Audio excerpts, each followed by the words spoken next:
কালকে রাত্রিবেলায় মা আমাকে বলল, বাবার নাকি হঠাৎ করে পাস্তা খেতে ইচ্ছে হয়েছে, তাই মা আজকে ব্রেকফাস্টে পাস্তা বানাবে। তো আমি তো বলেছিলাম ব্রেকফাস্টে আমি পাস্তা খাবো না, অন্য কিছুই খাবো। কিন্তু মা বলল, সবসময় তো আর বানাই না, একদিন বানিয়েছি খেয়ে নে। আমি না হলে চেষ্টা করি সকালের দিকে অন্তত ব্রেকফাস্টটা একটু হেলদি কিছু করার। অনেকদিন পর আমি বোধহয় এরকম সকালের দিকে চাউমিন বা পাস্তা জাতীয় কিছু খাচ্ছি। আর পাস্তা না আমার খুব একটা পছন্দের খাওয়ারও নয়। বাট মা পাস্তাটা কিন্তু বেশ টেস্টি বানিয়েছে। আর আমি খাবো বলে একটু ঝাল বানিয়েছে। আর তার সঙ্গে নিয়েছিলাম একটা ডিম সেদ্ধ। আর অনেকদিন হয়ে গেছে আমি কিছু রান্না করিনি। তো ভাবলাম আজকে চিকেনটা আমিই রান্না করব। ফার্স্টে পেঁয়াজ আর কাঁচা লঙ্কা একটু তেলে ভেজে নিচ্ছি। যতক্ষণ পর্যন্ত পেঁয়াজটা গোল্ডেন ব্রাউন কালার হচ্ছে, ততক্ষণ পাশে একটা ওভেনে আমি ড্রাই মসলা বানিয়ে নিচ্ছি। গোটা জিরে, গোলমরিচ আর শুকনো লঙ্কা। ঠান্ডা করে মসলাটা গ্রাইন্ড করে নেব। আর পেঁয়াজটা গোল্ডেন ব্রাউন হয়ে যাওয়ার পরে দিয়ে দিলাম চিকেন। চিকেন ম্যারিনেট করিনি, এইভাবেই দিলাম। অ্যাকচুয়ালি রেসিপিটা কালকেই আমি Instagram এ দেখেছি, দেখে খুব লোভ লেগেছে। তাই ভাবলাম এটাই বানাই। পেঁয়াজের সাথে চিকেনটা ভালো করে নাড়াচাড়া করে দিয়ে দিলাম টমেটম। এরপরে ভালো করে চিকেনটা আবার নাড়াচাড়া করে একটু ঢাকা দিয়ে দেবো। দেন ঢাকাটা ওপেন করে দিলাম জিঞ্জার গার্লিক পেস্ট, তারপর সমস্ত কিছু ভালো করে কষিয়ে নিলাম। আর রান্না করতে মিশো থেকে পার্সেল চলে এসেছে ২ টো। অলরেডি মিশো থেকে অনেকগুলো পার্সেল এসেছে ২-৩ দিন ধরে। আমি অনেক কিছু অর্ডার করেছি, বাট কিছুই না ওপেন করিনি।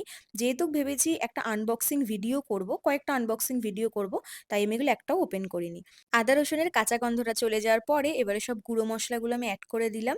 হলুদ গুঁড়ো, কাশ্মীরি রেড চিলি পাউডার, ধনে গুঁড়ো আর নুন। এরপর সমস্ত কিছু ভালো করে কষিয়ে নিয়েছি। তারপর অ্যাড করে দিলাম জল। জলটা ফুটে যাওয়ার পরে যে মসলাটা ১ম এ বানিয়েছিলাম সেই গুঁড়ো মসলাটা অ্যাড করলাম। আর মসলাটা অ্যাড করার সাথে কালারটা পুরো চেঞ্জ হয়ে গেল চিকেনের। তো ভালো করে জলটা অনেকক্ষণ ধরে ফুটিয়ে নিয়েছি। আর এটার নাম হলো সুখা চিকেন। বাট আমি যেহেতু ভাতের সঙ্গে খাবো তাই হালকা গ্রেভি রেখেছি। তোমরা চাইলে এটাকে কিন্তু একদমই শুকিয়ে নিতে পারো। আর বেশ করে ঝাল দিয়েছি।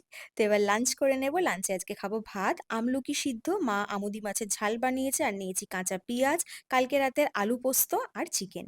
এরপর বিকেলবেলায় এসেছি আমি আইব্রো করাতে, তো মাকেও নিয়ে এলাম। বললাম চলো চুলটা কেটে নেবে, কারণ মায়ের চুলটা এমনিই পাতলা আর চুলের নিচটা পুরো নষ্টও হয়ে গেছে। তো তাই বললাম যে চলো একটু ছোট করে নেবে।